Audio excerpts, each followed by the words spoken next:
नमस्कार, जय हिंद, वंदे मातरम। सभी का स्वागत है एनडीसी प्लेटफॉर्म पर।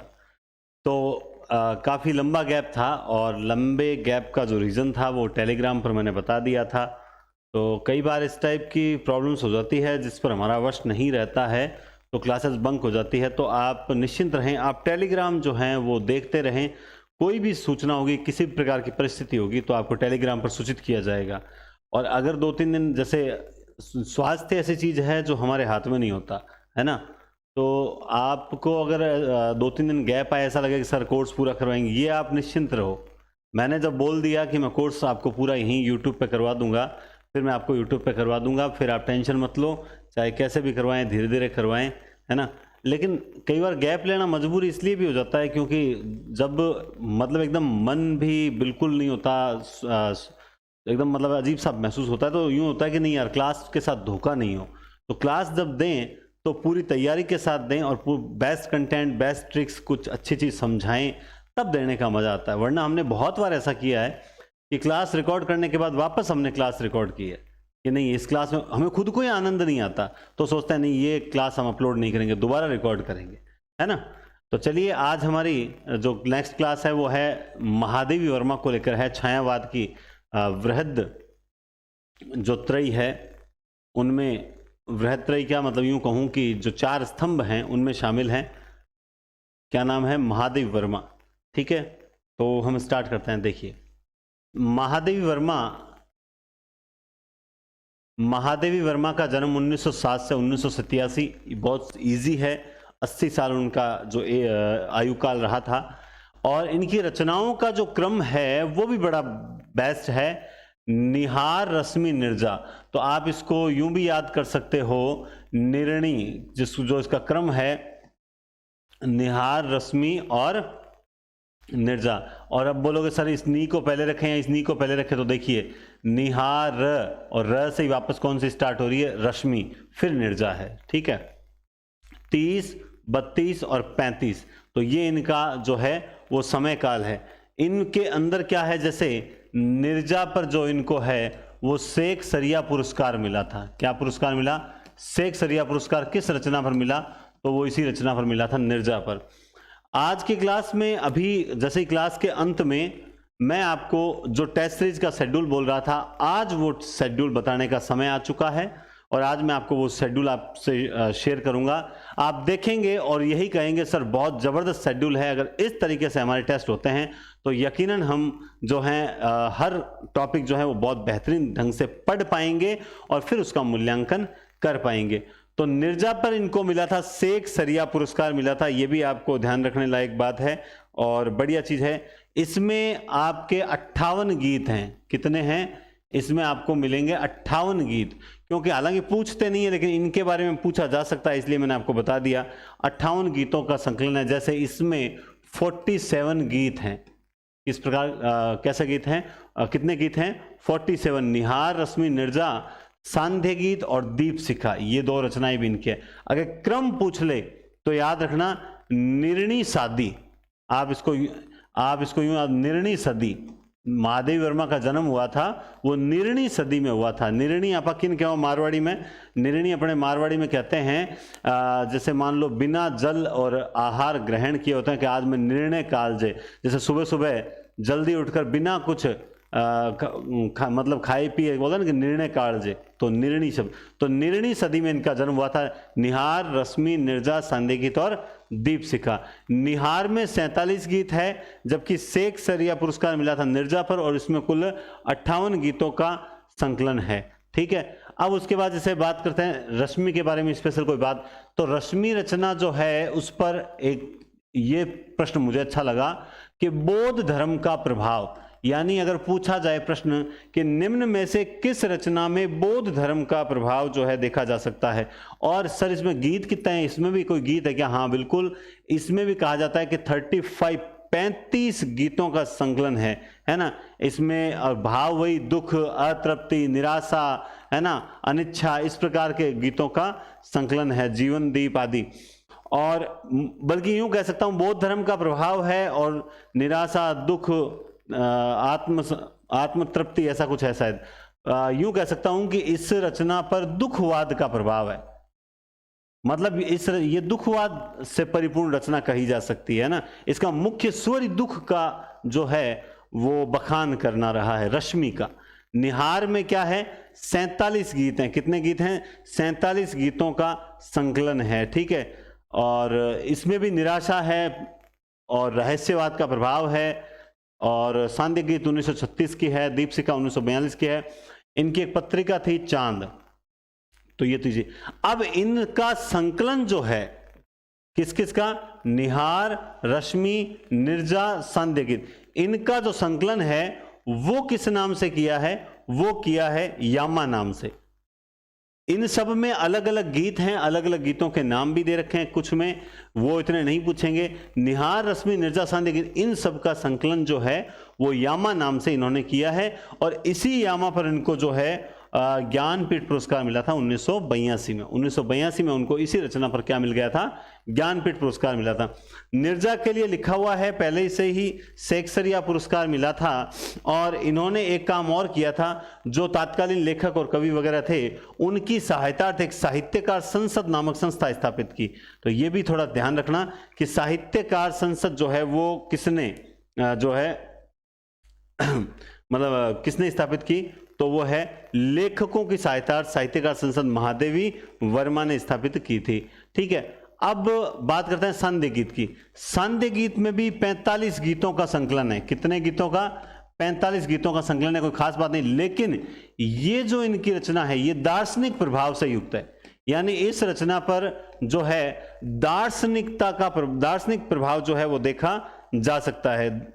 या यूं कहूं कि महादेवी वर्मा के दार्शनिक जो विचार हैं वो दार्शनिक विचारों की जो प्रौढ़ता है, दार्शनिक विचारों की प्रौढ़ता, यानी कितने बढ़िया दार्शनिक विचार जो हैं वो इनकी सांध्य गीत, मतलब शाम के समय, ढलते हुए समय में जो महादेवी वर्मा महसूस करती है वही इस चीज में बताया गया है। किसके बारे में? सांध्य गीत के बारे में, ठीक है।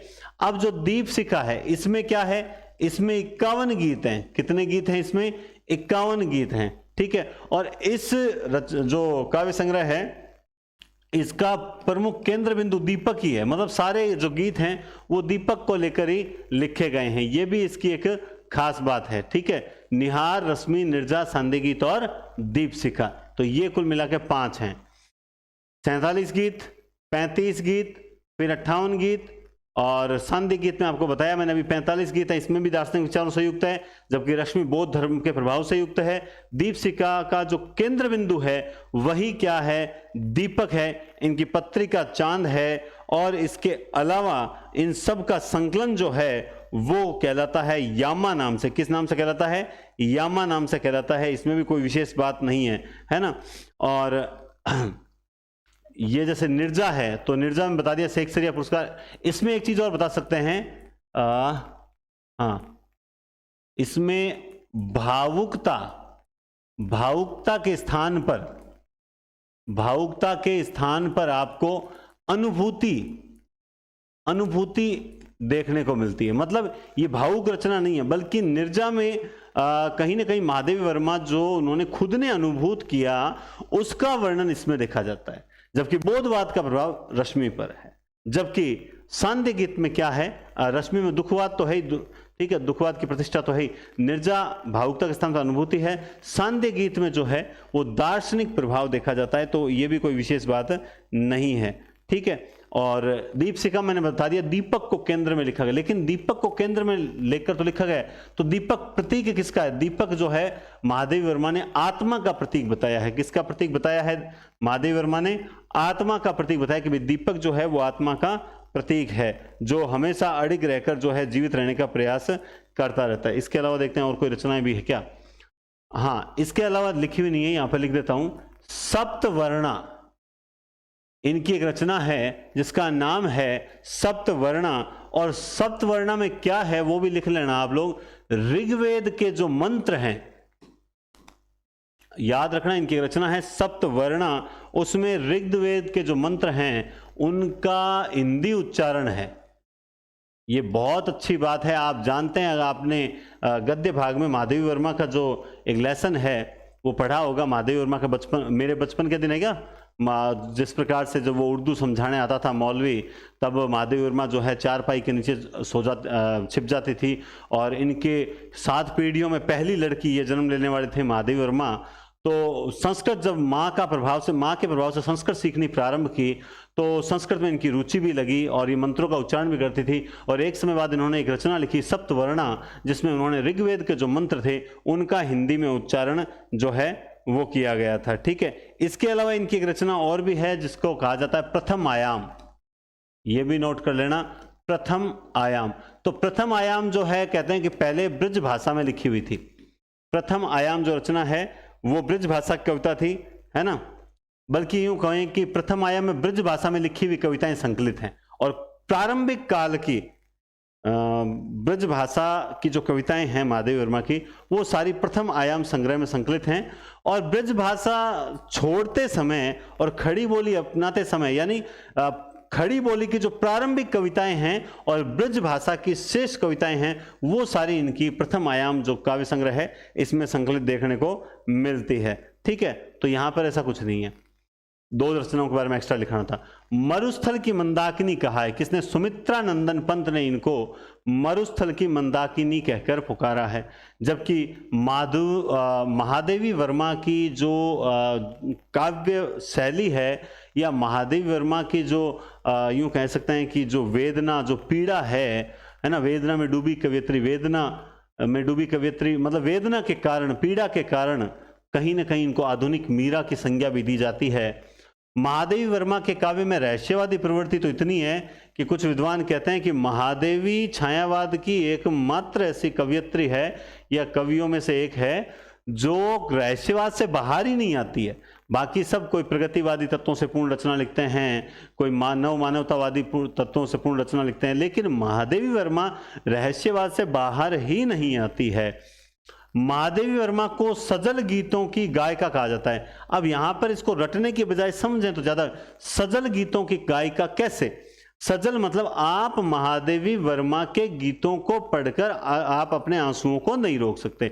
मैं आंसुओं का तो साक्षी, गीतों का तो साक्षी हूं नहीं, लेकिन मैं इतना जरूर जानता हूं कि महादेवी वर्मा ने जो कहानियां लिखी है, अगर आप उन कहानियों को पढ़ें, है ना, तो दावे के साथ कह सकता हूं कि अगर महादेवी वर्मा की आप 15 कहानियां पढ़ोगे, उसमें से 10+ कहानियों में आपके आंसू आ जाएंगे। ये आप में से चाहे कोई ऐसे लड़के भी क्लास देख रहे होंगे, जो ऐसी लड़कियां भी क्लास देख रही होंगी, जो सोचेंगे नहीं सर हम तो इतना ज़्यादा नहीं लेते। जिसकी हिंदी में रुचि है और जिसको वो कहता है ना कि जिसके सीने में दिल है, वो व्यक्ति महादेवी वर्मा की कहानियां पढ़ेगा, रोए बिना नहीं रह सकता। अब ये दावे के साथ कैसे कह सकता हूँ? एमए के अंदर हमारे अपने लगता है, बीकानेर यूनिवर्सिटी में लगता है, वैसे सब यूनिवर्सिटी में लगता होगा, एमए के अंदर एक पूरा पेपर महादेवी वर्मा का लगता था। तो महादेवी वर्मा की कुल 25-30 कहानियां लगी हुई थी। तो अब आपको पता है पेपर तो होते हैं, कहाँ होते हैं? अप्रैल मई के आसपास पेपर होते हैं, पूरा साल ऐसे ही। तो वो किताब लेकर आया था मैं महादेवी वर्मा की कहानियों की। वो क्यों लाया? क्योंकि जब पासबुक से कुछ प्रश्न उत्तर देखे तो अच्छी लगी कहानियां, तो सोचा कि इनकी किताब देखते हैं, तो किताब मिल गई। फिर मैंने उन सभी 25-30 कहानियों को पढ़ा था। जैसे एक मैंने मानसरोवर, प्रेमचंद की मानसरोवर प्रथम भाग, द्वितीय भाग भी पूरी कहानियां पढ़ रखी है। वास्तव में इनकी कहानियों में वो दर्द है, वो पीड़ा है कि सजल, आपके जो आंखें नेत्र हैं वो सजल हुए बिना नहीं रह सकते। तो इनको सजल गीतों की गायिका कहा जाता है। अब गीतों को सुनकर हम सजल इसलिए नहीं होंगे क्योंकि हमें हिंदी की इतनी परख नहीं है ना। जैसे आजकल आप नोटिस करते होंगे जब रिजल्ट आता है तो बच्चों के हिंदी में 100 में से 100 नंबर आते हैं, है ना। 100 में से 100 हिंदी में नंबर आ जाते हैं। हिंदी में 100 में से 100 नंबर कैसे आ सकते हैं? इंग्लिश में 100 में से 100 नंबर कैसे आ सकते हैं? संस्कृत में 100 में से 100 नंबर कैसे आते हैं? ये एक चिंतनीय विषय है कि ऐसे बच्चों के 100 में से 100 नंबर देख के तो मुंशी प्रेमचंद और महादेवी वर्मा भी सोचते होंगे कि यार इतनी हिंदी तो हमें भी नहीं आती थी। आप सोचिए, हिंदी के अंदर व्याख्या वाले 2 प्रश्न आते हैं, बड़े बड़े आते हैं। उसमें यह कहा जाता है कि आप इसकी व्याख्या कीजिए, सप्रसंग व्याख्या कीजिए, इसका भाव पक्ष स्पष्ट कीजिए। आप सोचिए कोई महादेवी वर्मा द्वारा रहस्यवादी कोई गीत लिखा हुआ है और उसका भाव तो महादेवी वर्मा को जितना पता है, वो तो उस जिसने व्याख्या लिख रखी है संजीव पासबुक में या जो भी पासबुक में, उसको भी तो नहीं पता उतना। वो तो हमने आइडिया लगाया कि शायद महादेवी वर्मा ऐसा कहना चाहती है या मुंशी प्रेमचंद ऐसा कहना चाहते हैं। तो उस भाव को इतना अच्छे से स्पष्ट कर देते हैं बच्चे कि एक अशुद्धि नहीं करते, और उसके बाद भी जो हैं 20/20, 80/20, 100 में से 100 नंबर आ जाते हैं, इंग्लिश में भी ऐसा आ जाते हैं। तो ये तो एक क्या है कि हिंदी की मजाक उड़ाने वाली बातें हैं। बाकी 100 में से 100, वो कहते हैं तुर्रम खां से तुर्रम खां बच्चा भी क्यों ना हो, कितना भी इंटेलिजेंट क्यों ना हो, 100 में से हाईएस्ट 90 नंबर पहुंच सकता है। इससे ज़्यादा ऊपर अगर हिंदी लैंग्वेज में आता है तो यकीनन कॉपी ढंग से हमसे चेक नहीं हुई है, या फिर हमने बस ठीक है नॉर्मल चेक किया। यही चीज़ होती है, क्योंकि हम इम्प्रेस होते हैं लेखनी से, पेपर अटेंडिंग करने के तरीके से, जबकि लैंग्वेज में कभी भी 100 में से 100 नहीं आ सकते हैं। महादेवी वर्मा के काव्य में विरह की प्रधानता है, जो लौकिक न होकर अलौकिक विरह।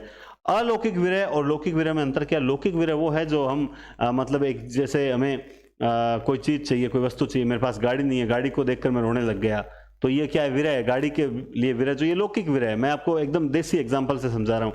अलौकिक विरह यानी आत्मा परमात्मा, जहाँ पे आत्मा जो है वो दीपक, आत्मा जो है वो बेताब है परमात्मा से मिलने के लिए।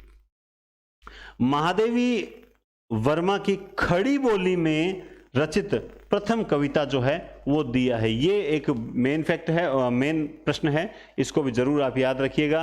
अच्छा प्रश्न है ये भी, ठीक है ना। और सबसे बड़ी बात आपको एक और बताता हूं मैं,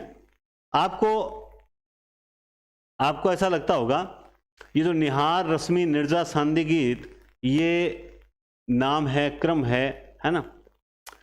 इसके बारे में बहुत बढ़िया बात बताता हूं। ये जो निहार, रश्मि, निर्जा, सांध्य गीत, दिन में कितने प्रहर होते हैं?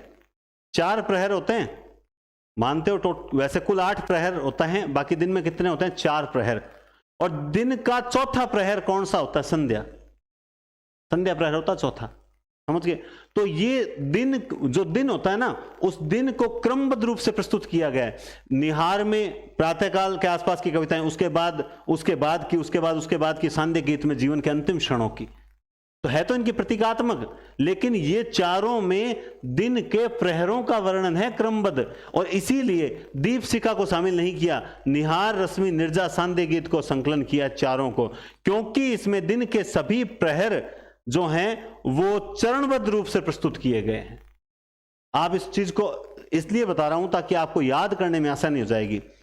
निहार, रश्मि, निर्जा, सांध्य गीत जो है ये चरणबद्ध रूप से प्रस्तुत किए गए हैं। पहले प्रातःकाल के बारे में, फिर दोपहर, फिर इस तरह से, मतलब चौथा चरण जो है वो सांध्य गीत, यानी जीवन का अंतिम क्षण है, संध्या वेला। संध्या के बाद क्या होता है? जीवन समाप्त की ओर आता है, यानी हम रात्रि में क्या करते हैं? हम सोते हैं, यानी शरीर जो है वो अचेतन हो जाता है एक तरह से, है ना।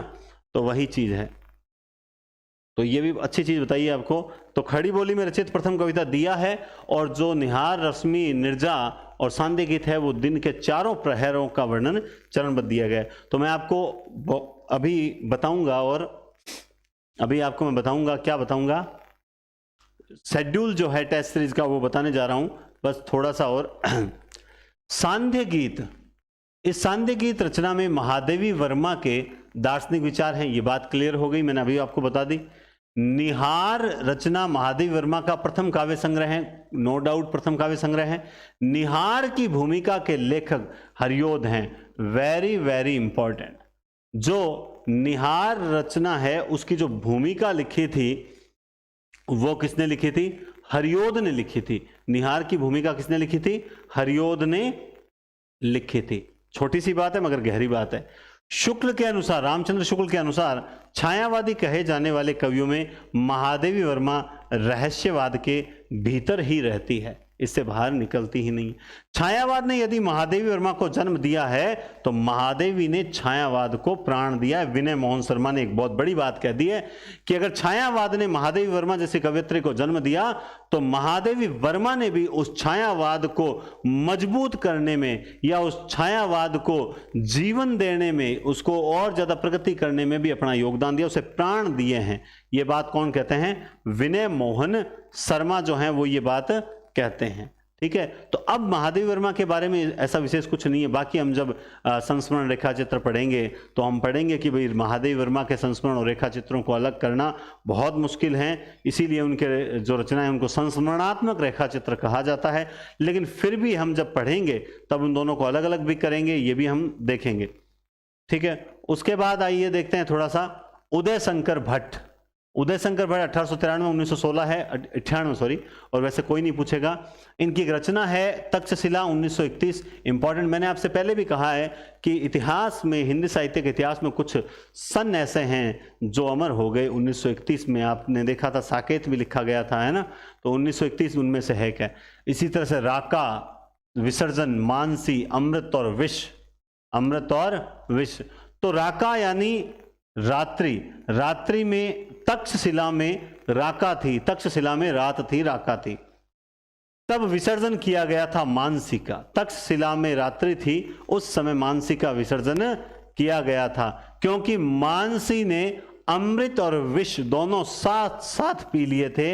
ये बात बहुत इंपॉर्टेंट, युग दीप जलाने वाली बात थी, युग का दीपक जलाने वाली बात थी। यथार्थ भी इनकी एक रचना है, एकला चलोरे इनकी रचना है, विजय पथ इनकी रचना है, अंतदर्शन। इंपॉर्टेंट कौन सी है, तक्षशिला इंपॉर्टेंट है, राका, विसर्जन, विसर्जन इंपॉर्टेंट है, मानसी तक। मानसी क्यों इंपॉर्टेंट है आप सब समझ गए होंगे, क्योंकि मानसी एक बहुत प्रसिद्ध कवि की रचना है। किसकी है, मिलन पथिक मानसी स्वप्न, किसकी है, रामनरेश त्रिपाठी।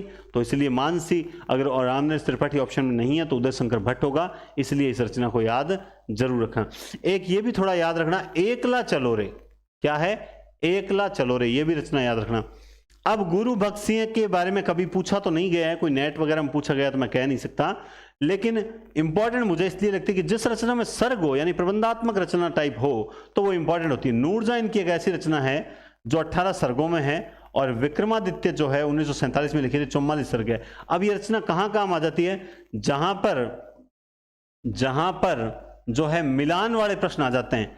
जैसे मान लो यहां 4 रचनाओं के नाम लिख दिए और फिर यहां पे लिख दिया, यहां सर्ग और यहां रचना। अब यहां पर कहीं 18 लिख दिया, कहीं 14 लिख दिया, कहीं 44 लिख दिया, कहीं 15, फिर उन रचनाओं का मिलान करो, तब उनमें से मान लो एक आध इस टाइप की कोई रचना डाल दे तो काफी इंपॉर्टेंट होता है। तो नूरजहां 1935 18 सर्ग और विक्रमादित्य 1947 44 सर्ग। तो कुल मिला के ये दोनों जो है वो रचनाएं इंपॉर्टेंट है, गुरु भक्त सिंह, ठीक है।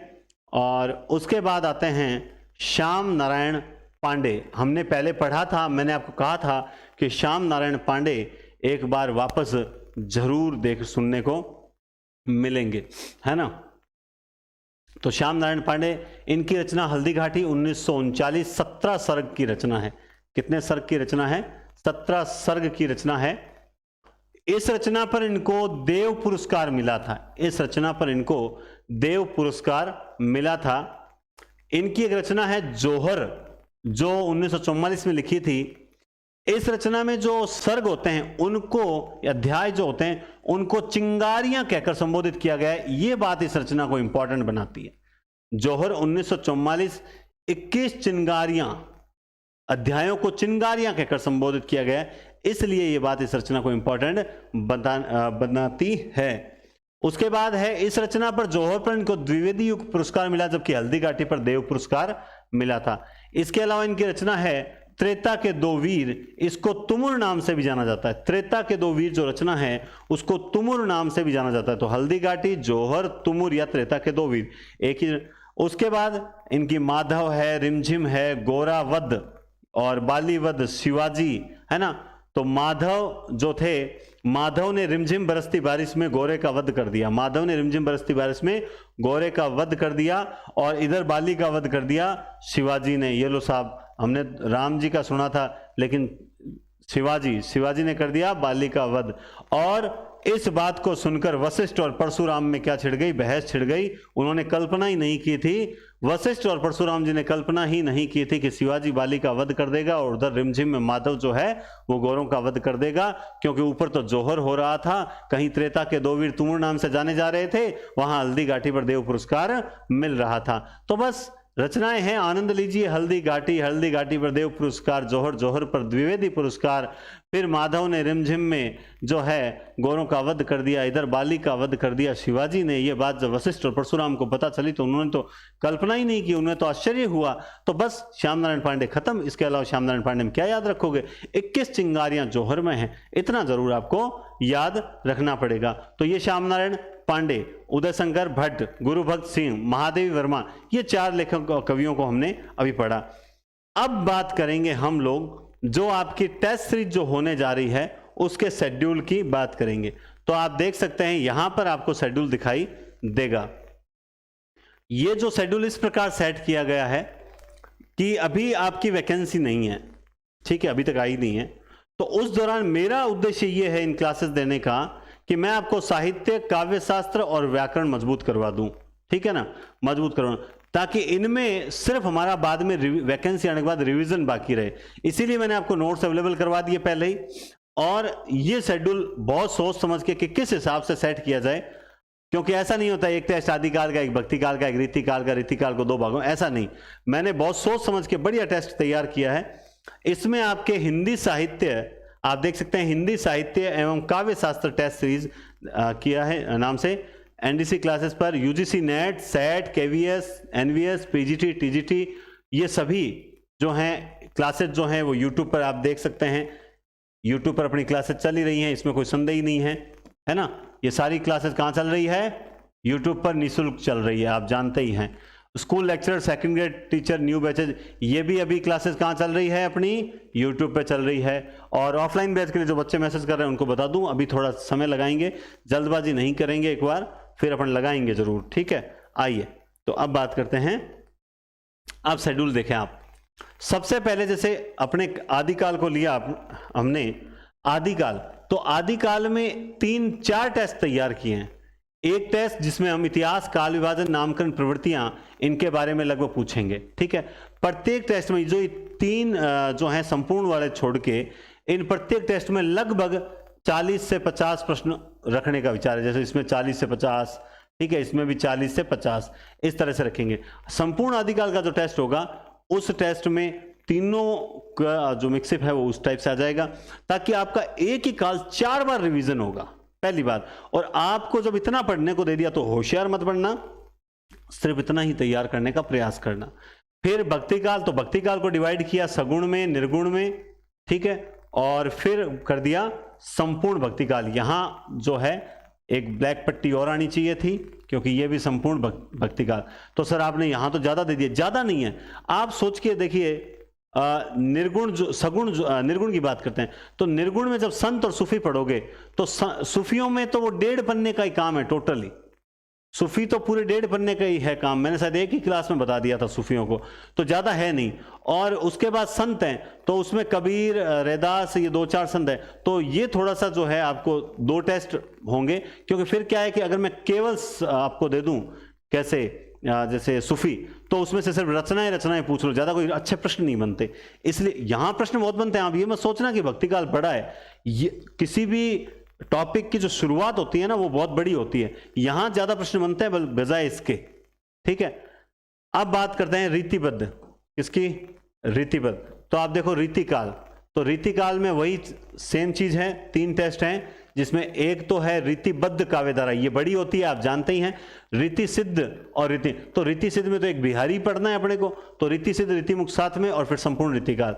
फिर आया भारतेंदु और द्विवेदी को साथ में रखा है, क्योंकि भारतेंदु काल में जो 5-7 कवि हैं, है ना, भारतेंदु से लेकर बालकृष्ण भट्ट, प्रताप नारायण मिश्र, बद्रीनारायण चौधरी, प्रेम घन है, अंबिका दत्त, तो यहाँ से 2-2, 4-4 रचनाएं वगैरह प्रश्न बनाने मुश्किल होते हैं, ताकि कम से कम भाई 50 अच्छे प्रश्न तो बना पाए।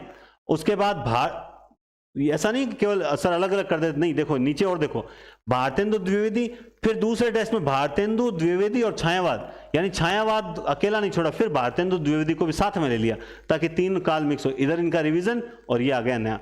फिर प्रगति, प्रयोग और नई कविता तक का एक कर दिया, और फिर यानी आधुनिक काल के कुल 4 टेस्ट हैं। फिर हिंदी भाषा का उद्भव एवं विकास और संविधान के राजभाषा संबंधी प्रावधान। तो सर आपने ये तो मैं करवाया ही नहीं, जैसे ही अपना साहित्य खत्म होगा तुरंत बाद जो है वो यही टॉपिक करवाएंगे सबसे पहले।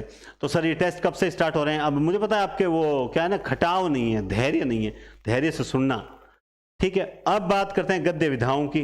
तो जब गद्य विधाओं की बात करोगे, हाँ, तो जब गद्य विधाओं की बात करोगे तो आप देखो गद्य विधाओं में सबसे पहला टेस्ट जैसे एक उपन्यास का, एक कहानी का, फिर निबंध, निबंध के साथ में भी उपन्यास कहानी के कुछ प्रश्न होंगे, नाटक, एकांकी और संस्मरण रेखा चित्र, जीवनी और आदि, यानी सारी विधाएं। सर हमारे सेकंड ग्रेड में ये नहीं है, हमारे सेकंड ग्रेड में वो नहीं है, सर हमारे फर्स्ट ग्रेड में ये नहीं है, वो नहीं है, उससे कोई मैटर नहीं करता है, मुझे पूरा साहित्य तैयार करवाना है। जिस दिन सेकंड ग्रेड की वैकेंसी आ गई, जिस दिन first grade school lecture vacancy आ गई, उस दिन उस सिलेबस के अकॉर्डिंग अपने टेस्ट लेंगे।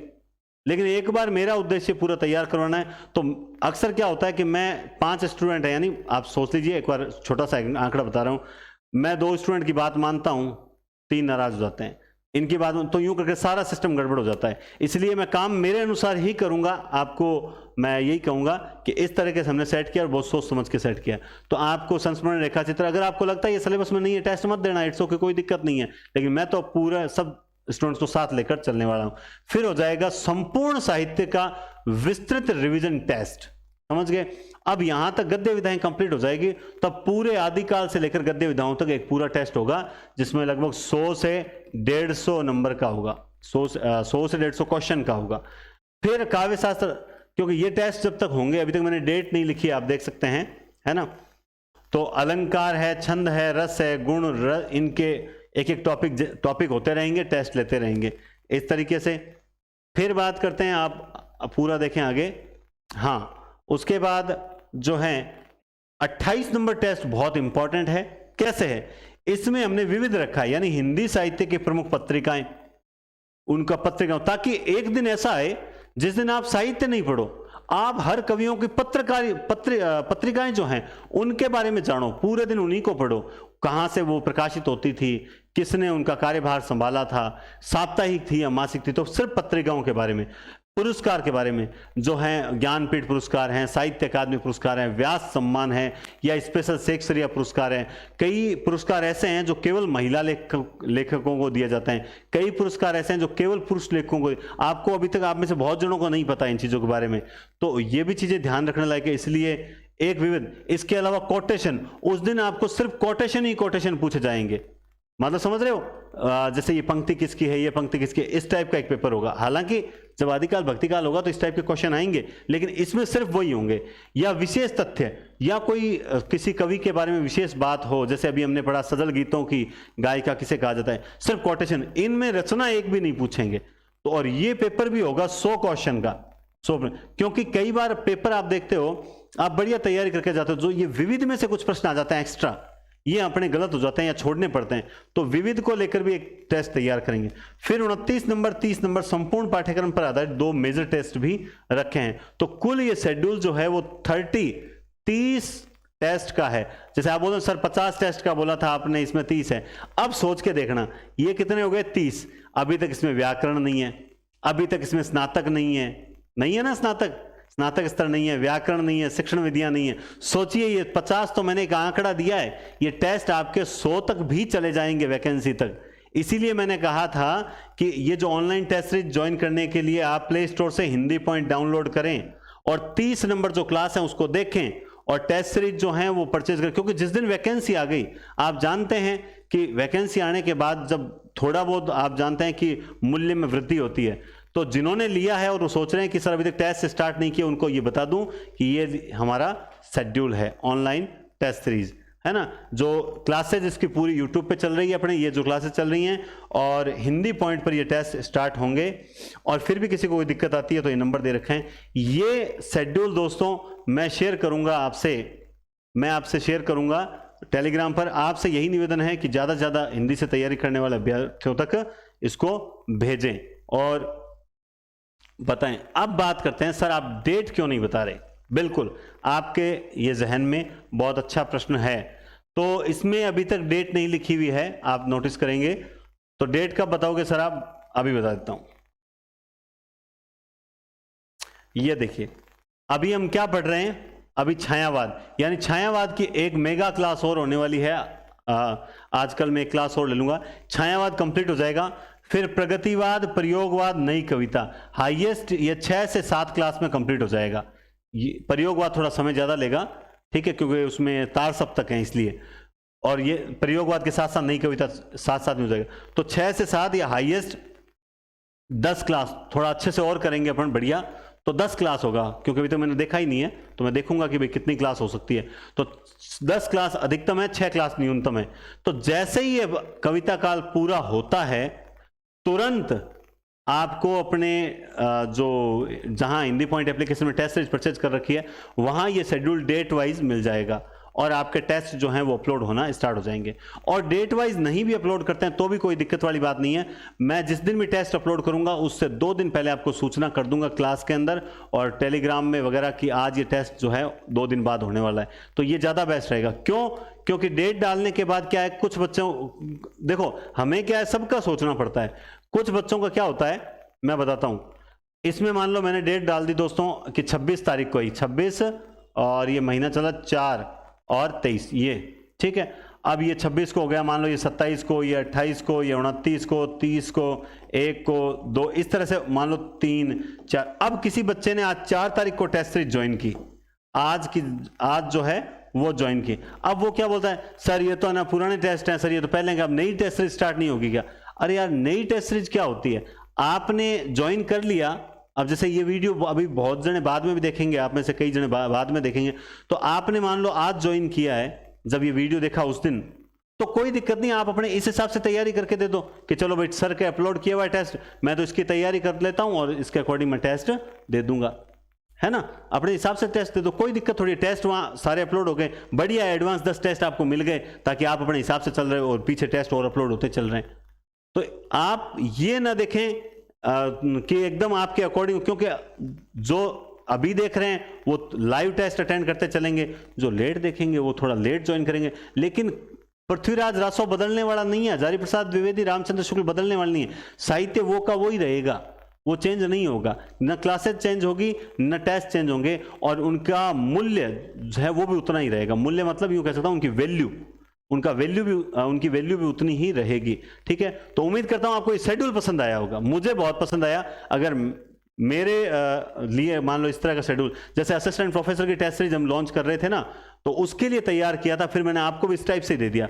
तो असिस्टेंट प्रोफेसर की जब टेस्ट सीरीज स्टार्ट करेंगे ना, तो उनका पूरे सिलेबस के अकॉर्डिंग करेंगे। अभी तो आपको मतलब ये जो टेस्ट दे रहे हैं, ये क्वेश्चन आपको असिस्टेंट प्रोफेसर लेवल के भी मिलेंगे, सेकेंड ग्रेड लेवल भी मिलेगा। चर्चा टेस्ट का यही कारण है कि आपको सरल भी मिले, आपको मध्यम भी मिले और कठिन प्रश्न भी मिले, है ना। कई केवल सरल के पीछे दौड़ते हैं, मैं केवल सरल के पीछे नहीं, मैं ऐसे क्वेश्चन लाना चाहता हूं ताकि उससे आपका आदिकाल पूरा कवर हो जाए। न केवल बेसिक, बल्कि आपका जो मीडियम स्तर, मध्यम स्तर और जो आपका कठिन स्तर, तीनों स्तर आदिकाल के पूरे हो जाए इन 4 टेस्ट में। फिर आदिकाल के बारे में आपको कभी भी कुछ भी पूछ ले तो वो गलत नहीं जाए। इस तरीके का जो शेड्यूल है वो तैयार किया है। ठीक है, अब उम्मीद करता हूं कि आपको काफी कुछ समझ आ गया होगा। ठीक है, तो आज की ये क्लास शानदार है और बढ़िया है। थोड़ा सा बीच में दिक्कत आ गई, मैं भी नहीं चाहता कि दिक्कत आए, लेकिन रूटीन बनाने के लिए पहले कहता ना, पहला सुख निरोगी काया। ठीक है, तो कल फिर क्लास में हाजिर होंगे और कल की क्लास भी जो है, अब नए नए कवि आ रहे हैं, आप कोशिश करें कि जिस दिन क्लास आए उस दिन देखें जरूर। मानता हूं मेरी वजह से आपकी नियमितता टूटी है, उसके लिए मैं क्षमा प्रार्थी हूं। और टेलीग्राम जरूर ज्वाइन करें ताकि आपको बार बार मैसेज नहीं करना पड़े। टेलीग्राम में क्लास आ गई या सूचना आ गई, फिर आपको मैसेज करने की जरूरत नहीं है, आप अपने दूसरे काम भी कर सकते हो। ठीक है, बहुत बहुत धन्यवाद, टेक केयर और शुभ रात्रि।